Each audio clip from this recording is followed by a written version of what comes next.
Hi everyone, Colin here and welcome to this video tutorial on what is a PIP. You will hear that term so much in Forex. It's very important for you to understand that because most people actually don't. So what is a PIP? P-I-P, a PIP, okay? Now a PIP is simply a unit of financial measurement. What does that mean? A pip is money. It represents money. However, what it actually represents is money to a much finer degree than what you and I are used to actually seeing or dealing with. Let me explain a little bit more. We human beings, when we're dealing with money, in this case, we're looking at the euro US dollar, all right? So what we're basically saying is for every euro, how many US dollars do we get? Now, if we look over here to the far right, we see a number, 1.18496, okay? So, let me put it here.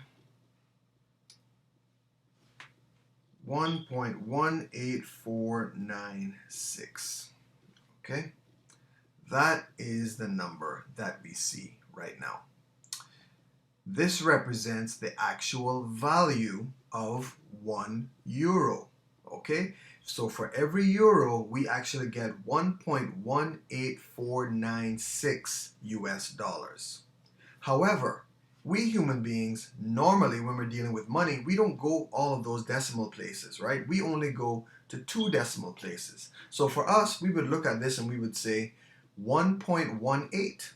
So we would say for every euro, we get $1.18 in US dollars. That's normally how we talk and we discuss money. We only go to 2 decimal places. However, in Forex, we don't round it up or round it down when we're trading. It is calculated to the exact digit, okay?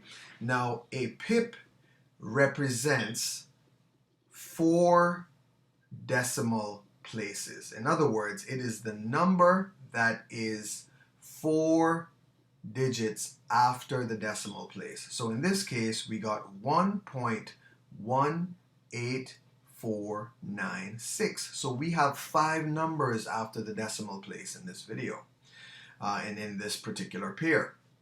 So a pip represents the 4th digit. So if we count, we go 1, 2, 3, 4. Right here is what we would consider as 1 pip. The 5th digit is known as a pipette. Don't ask me why. I'm just the messenger. I don't know why they just didn't call everything a pip from the very last integer, right? That would have just made life so simple. However, I'm still going to make it pretty simple for you, but that's just the way it is, right? The technical terms, that's how it is. So, the 4th digit, so right now we have, right, 1.18496, okay? Now, if we went to, let me add another piece of text right here. If we went to 1.18596, okay, let's just say we're looking at the difference between these 2 numbers, okay? And this really represents the differences if the price actually went up a little bit, right?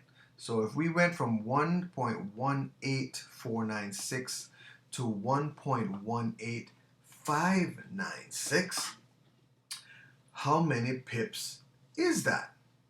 Okay? So we can go ahead and count. Remember, every time this 4th digit moves, it's actually 1 pip. So the difference between 1.18496 and 1.18596 is actually 10 pips. Let me get the calculator out here and I'll do, because look at it this way, see? That's 18, we're looking at the numbers after the decimal place, right? We go 1859 minus 1849. That gives us 10 pips, right? So that is a 10 pip movement. So you go to the fourth decimal place. The fourth decimal place represents 1 pip. So if you get 10 of those, it will change this third decimal place, right? That's how we went from 49 to 59. 10 of those, that's 10 pips. If we were to go to 100, it would change the second decimal place. So it would go from 1.18496 to 1.19496, right? So we've actually, oops, sorry, I typed that in wrong. 1.19496. Okay, so the difference in that, let's look at it right here. 1949 minus 1849. It's 100 pips. Okay, it's 100 pips. So that is the simplest way to calculate a pip. So hope that you enjoyed that. You might have to watch that a few times just to constantly run that through your mind. The fourth decimal place represents 1 pip. Okay? Take care, and you can go ahead and move on to the next video, which is about calculating lot sizes.